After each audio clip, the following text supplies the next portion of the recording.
¿Falleció?, preguntó él con tono afilado y se dirigió a la intérprete pidiendo una aclaración. Sí, respondió a su manera concisa el agente forestal. Vamos al lugar donde falleció el último lobo, pero antes iremos a ver el sitio donde mataron a los últimos lobos. ¿Qué dice?, inquirió él, volviendo todo el cuerpo hacia el otro. ¿Cómo?, preguntó ahora también el húngaro. ¿Los últimos lobos? ¿De qué estaba hablando?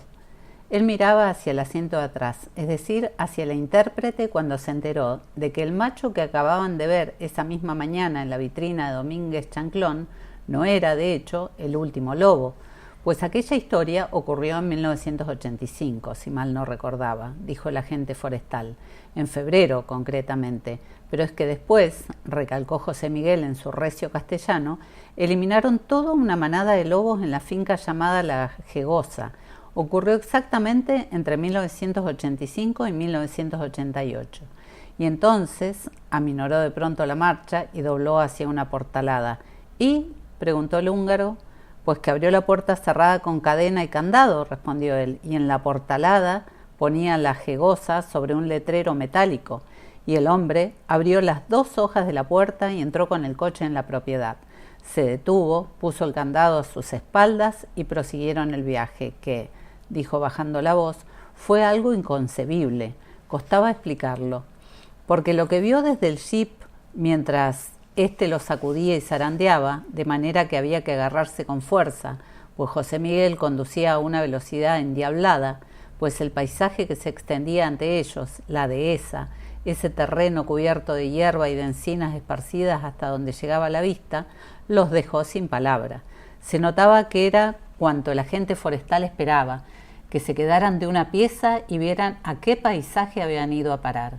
Debía de ser algo así como una primera prueba para ver si los invitados tomaban conciencia del lugar en que estaban y, por lo visto, dijo él al camarero, superaron la prueba, porque José Miguel continuó y se puso a hablar de la zona, de quienes vivían allí desde los buitres hasta los ciervos, al tiempo que el jeep los sacudía con violencia.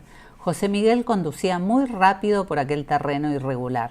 No había camino, o sea que avanzaban a campo traviesa, mientras que la intérprete hacía lo imposible por no golpearse la cabeza en el techo, pero se la golpeaba y, para colmo, la pobre había de gritar, ahora sí, por el ruido, traduciendo las palabras de José Miguel, el cual explicaba en ese preciso momento que, cuando era joven, en un principio le interesaban los buitres y que la empresa forestal donde trabajaba le encargó ocuparse de todo lo relacionado con los buitres, pues todo el mundo sabía que tenía una relación especial con los buitres.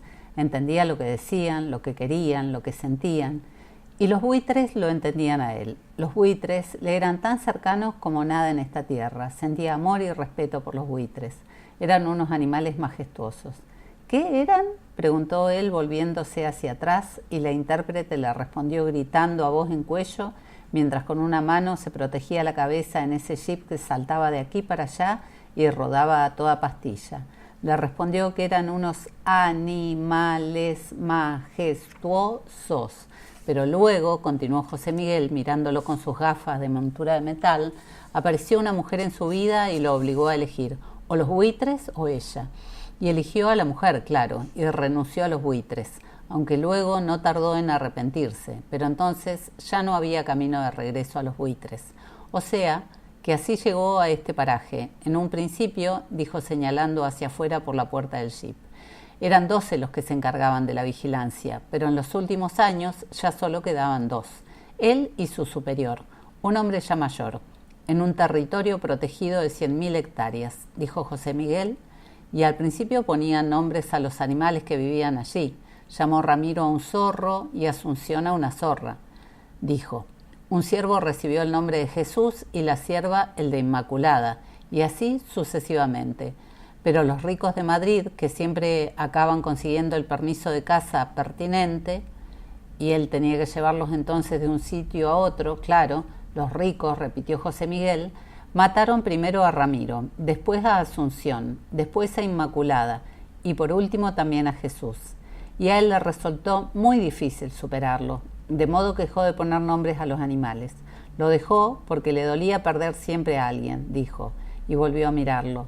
Explicó él al húngaro. lo volvió a mirar y centellearon sus gafas, de manera que él no podía verle los ojos y, además, había de agarrarse para mantener el equilibrio en el jeep. Aparecieron otras portaladas y él entonces también echó una mano, pues se dio cuenta de que así ganaban tiempo. ¿Sabe?, le dijo José Miguel, agradeciendo de esta forma su ayuda al quitar y poner el candado. Tenemos que apresurarnos si queremos verlo todo, pues debían de ser las 4:30 a esas alturas, y solo les quedaba 1 hora y media más o menos, o incluso ni siquiera tanto, o sea, que volvieron a sentarse en el vehículo y siguieron a trompicones por aquel terreno sin caminos. Un paraíso, señaló él, pero José Miguel no le contestó. Se limitó a asentir con la cabeza, dando a entender que comprendía lo que pensaba, y durante un rato avanzaron en silencio por aquel paraje, hasta que el jeep frenó de golpe. José Miguel se bajó y ellos también se apearon. Y el agente forestal mostró acto seguido un árbol, una encina entre tantas otras, y acto seguido señaló en una dirección de aquel terreno con una suave pendiente ascendente, y, en efecto, parecía que había allí un sendero, un camino hollado, y entonces José Miguel explicó con sus concisas frases que aquel era el árbol sobre el cual se había instalado el hombre que mató 7 de 9 lobos entre 1985 y 1988. Tardó más de 3 años en matarlos, uno tras otro, por desgracia. Los lobos tenían que transitar por allí debido a algún motivo, dijo el agente forestal mostrando el sendero. Y el hombre consiguió asesinarlos uno tras otro. ¿Asesinarlos?, preguntó él a la intérprete, porque ya sabía cómo proceder en tales casos, esto es, comprobar si José Miguel realmente había utilizado esa palabra en castellano. Pues sí, allí los asesinó aquel hombre, repitió entonces la intérprete en inglés. Por supuesto, continuó José Miguel, aquel hombre tenía mucho miedo, vivía en un estado de miedo permanente por aquella época, lo cual significaba que no solo pasaba miedo cuando iba allí por las noches, se instalaba entre el follaje y se ponía a esperarlos observando el sendero, sino que también pasaba miedo cuando volvía a casa por la mañana, pasaba miedo en su hogar, pasaba miedo en el bar, pasaba miedo entre sus amigos, pero, aún así, había de actuar por orden de los señores, porque era el cazador oficial de lobos, el llamado lobero. Lo había designado el dueño de la finca, pues quería al mejor, y en efecto, aquel hombre era, a pesar de su miedo, el mejor, aunque luego contó que no pasaba miedo cuando los lobos se acercaban, sino durante las horas en que no habían llegado aún, miedo del sendero, de ver solo el sendero desierto, y claro que la manada se había vuelto cautelosa, se volvía más y más cautelosa después de cada muerte, pero aún así seguía utilizando de vez en cuando el sendero, y aquel hombre paciente y perseverante durante 3 años pasó casi todas las noches entre las ramas del árbol y mató a los 7.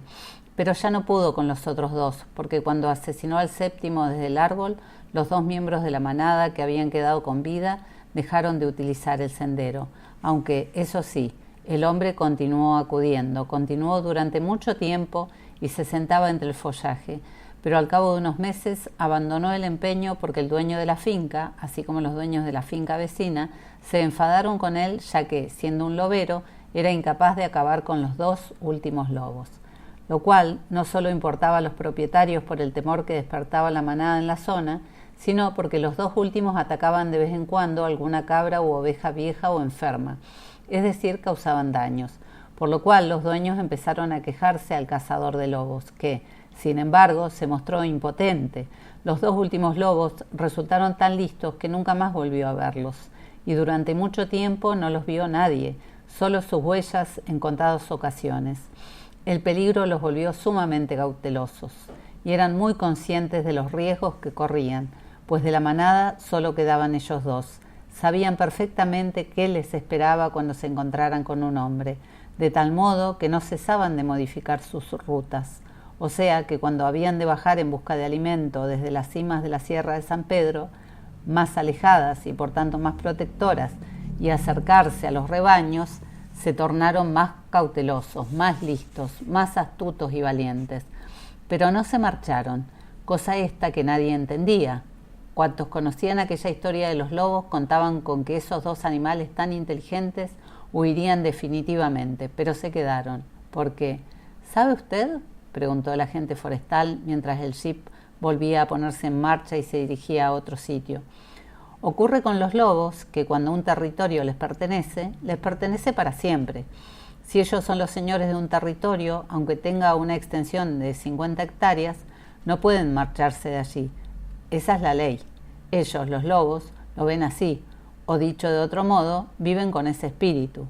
De ahí que los dos últimos tampoco se movieran de allí. De ahí que no se fueran, porque no podían.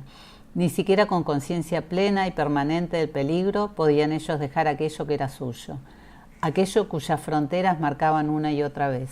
No, para ellos era idéntico lo imposible. Es más, él, dijo José Miguel, señalándose a sí mismo, estaba convencido de que el orgullo desempeñaba un papel importante en esa ley, esto es, que podía concebirse que no se marcharan por orgullo, puesto que el lobo es un animal orgulloso. Orgulloso, dijo el agente forestal, escupiendo, como quien dice la palabra, y se quedó un rato mirando fijo hacia adelante, sin abrir la boca, y ellos tampoco quisieron molestarlo. Fue como si, dijo al húngaro, cuyos ojos se entornaban de vez en cuando mientras se apoyaba cada vez más en la barra y escuchaba la monótona voz del cliente fijo en aquel bar vacío. Fue como si algo hubiera ocurrido en su interior, en el interior de José Miguel, y a la intérprete se le notaba a la vez que había caído bajo el influjo de sus palabras, cosa esta que no se entendía si se tenía en cuenta la traducción inglesa. Algo ocurrió en el interior de José Miguel, algo que no quería mostrarles, a ellos, los forasteros. De ahí que prefiriera no continuar y permaneciera callado, sin mover la cabeza, aferrando el volante. El jeep se inclinaba para aquí y para allá en aquel terreno irregular. Los zarandeaba, todos se agarraban con fuerza y esperaban a que José Miguel continuara. Pero este solo volvió a hablar al cabo de un buen rato, eso sí, respondiendo a una pregunta que no había formulado él, sino la intérprete motu propio en castellano, aunque sin traducírsela, de modo que él no entendió lo que hablaban, solamente percibía que la intérprete asentía con empatía, si bien seguía sin traducir, al tiempo que José Miguel hablaba cada vez más rápido sobre los lobos, explicó por fin la mujer cuando él empezó a lanzarle miradas de impaciencia. Hablaba sobre los lobos en términos generales. Decía que los lobos tenían un carácter maravilloso, y él miró hacia atrás asombrado, puesto que la voz de la intérprete había cambiado por completo. Daba la impresión de temblar. ¿Qué había ocurrido?, quiso preguntarle. ¿Qué le había dicho el agente forestal para que se emocionara tanto?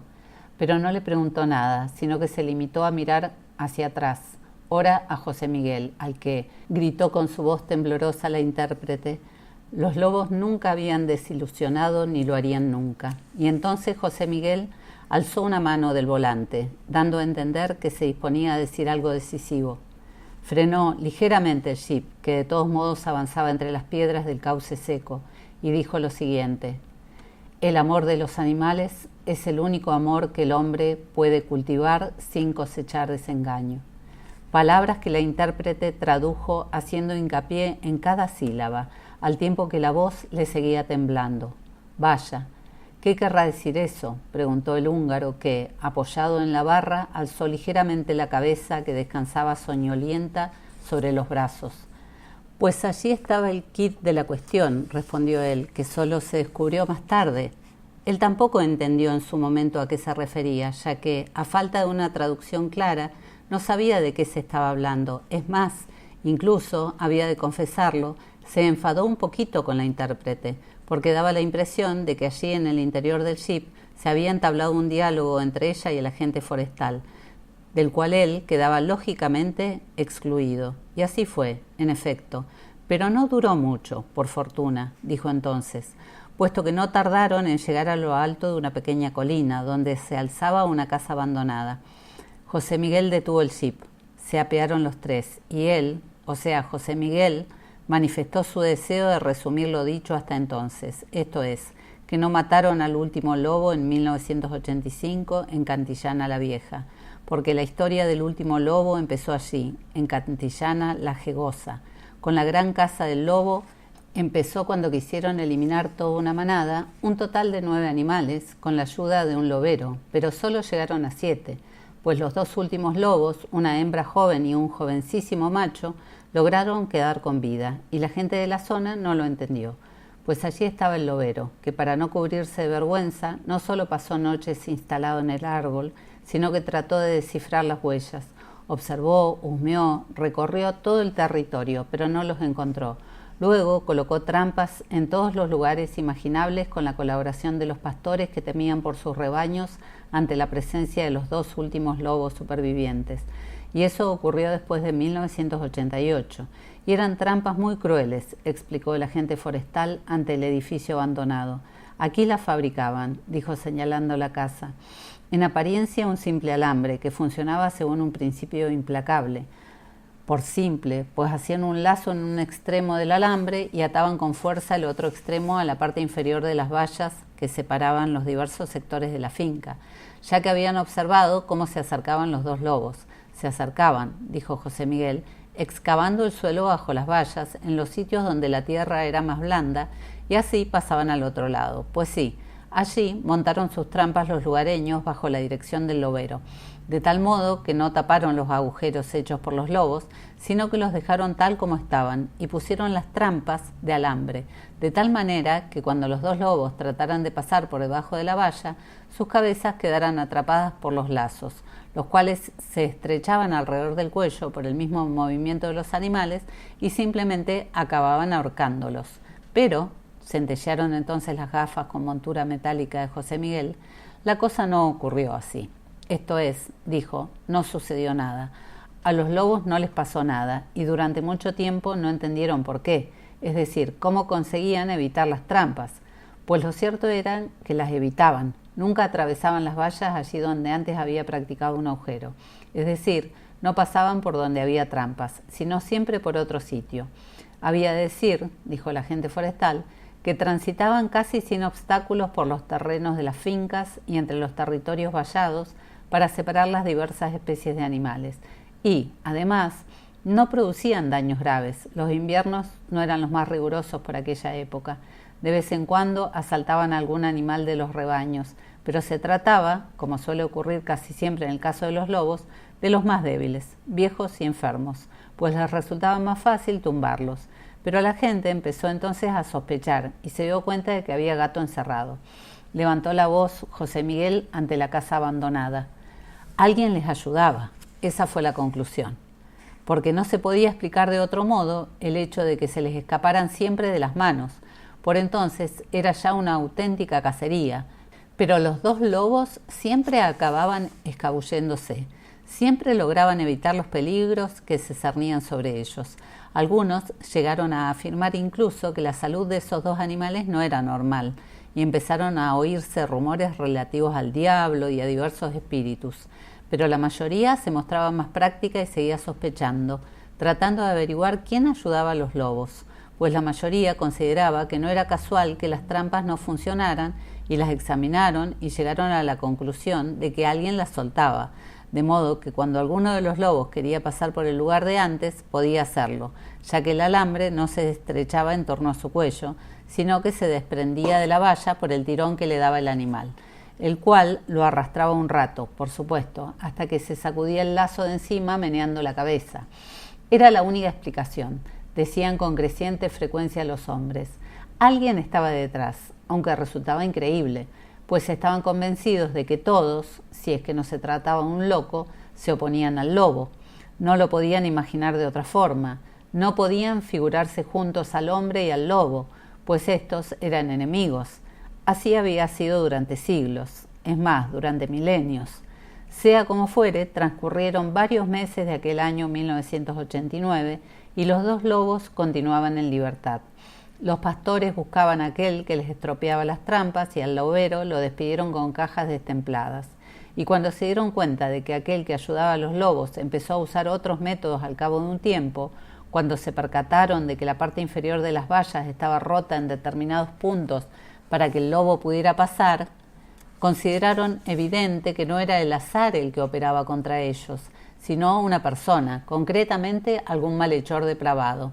Y entonces empezó la segunda cacería, esta vez contra el malhechor, que tan pronto como comenzó acabó también, porque un día de finales de 1989 le comunicaron a él, como uno de los agentes forestales responsables del territorio, dijo José Miguel señalándose a sí mismo, que en el término municipal de Cáceres, exactamente entre los kilómetros 30 y 31 de la carretera de Badajoz, no lejos de la entrada de la finca llamada Cantillana Lomas de Grimaldo, habían atropellado un lobo, y era en efecto uno de los dos lobos, concretamente la hembra.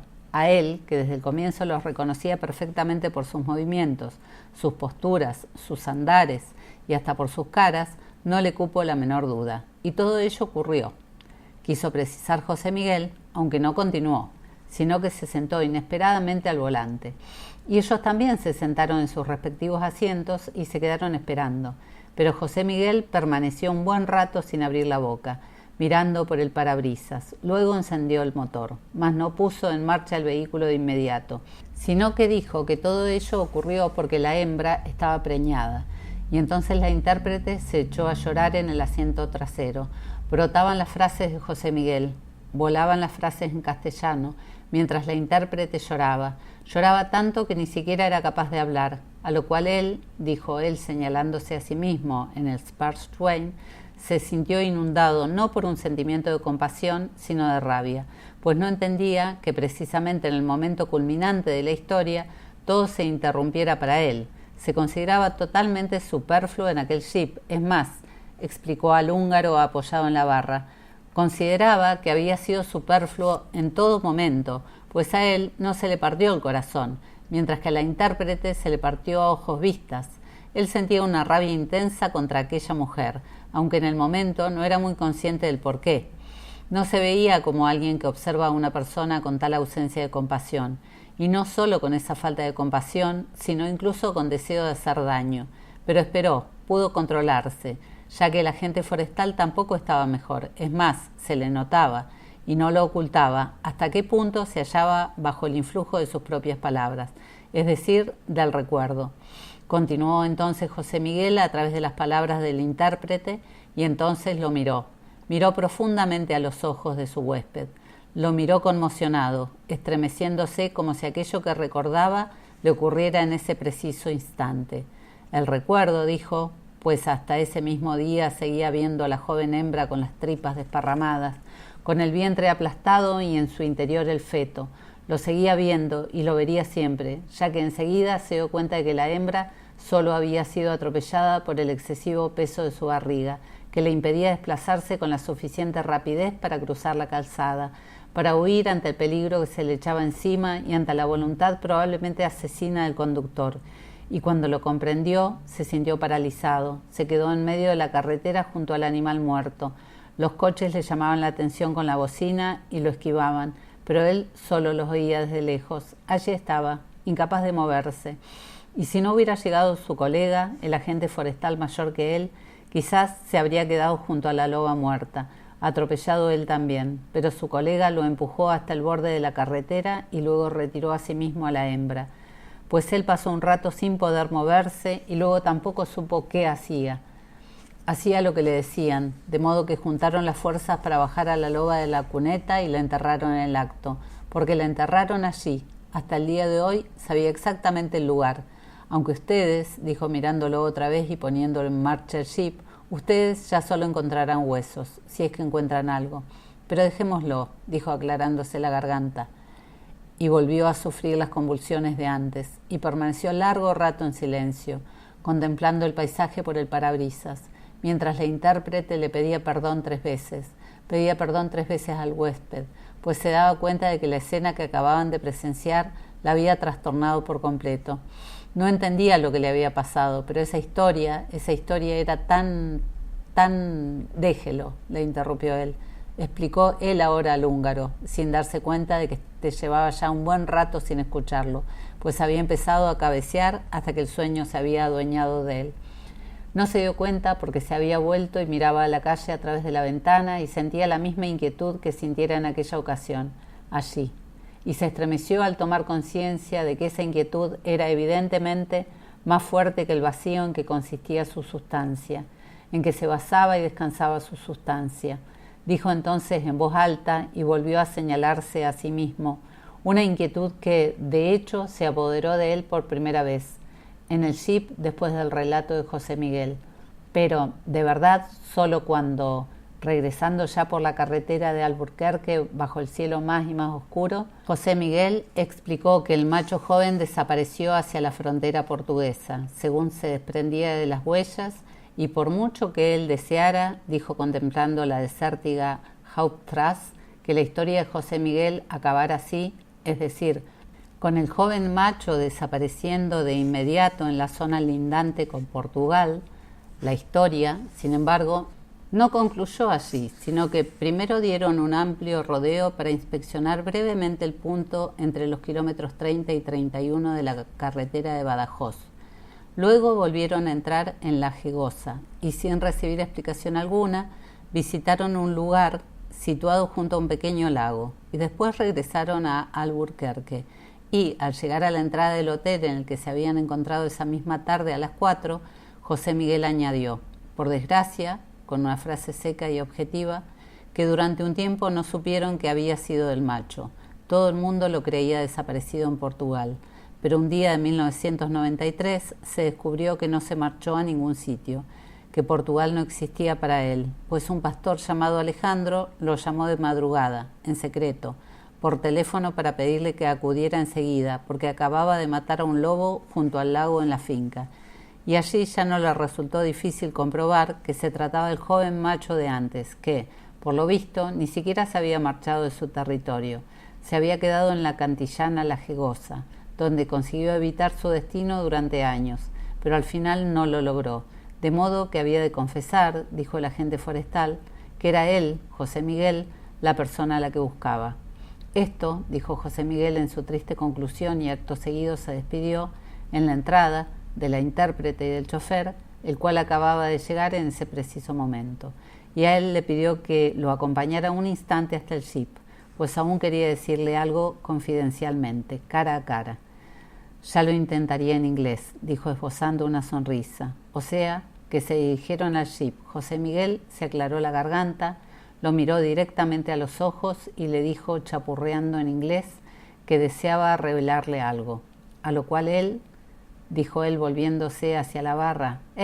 Gritó entonces el húngaro, que levantó la cabeza rápidamente y empezó confundido a pestañear. Despierte, hombre, que le estoy contando lo que quiso decirme como colofón el agente forestal junto al coche. ¿Qué? Farfulló el húngaro y se frotó los ojos. Nada, que quiso decirme lo mismo que yo había descubierto ya al escuchar la historia, de modo que le rogué que no me lo dijera. Nos abrazamos, pues, y así me despedí de él. Y así se convirtió en causa de esa inquietud de la que no he podido librarme hasta el día de hoy. Vaya, con que una inquietud, sonrió con un bostezo el húngaro y, sentado, se estiró e hizo crujir los huesos de la espalda y añadió luego en voz baja, en húngaro, tú habla, último lobo, tú habla, que yo te escucho. Sí, respondió él y se volvió hacia la ventana y ya no continuó. Cayó definitivamente, pues cómo explicar que, si bien había regresado al lugar de donde se había marchado por un breve periodo para viajar a Extremadura, si bien había regresado y mantenía su vida carente de pensamiento, esto es, mantenía el mortífero desierto de Sparstream, ¿cómo podía explicar precisamente en el Sparstream, en ese local gélido, vacío y retumbante, que aunque no había vuelto a ganar esos tantos y tantos euros desde entonces, había acogido Extremadura en su gélido, vacío y retumbante corazón, y que desde entonces, cambiando el final, reescribía en su cabeza una y otra vez, día tras día, precisamente allí, en el final, la historia de José Miguel.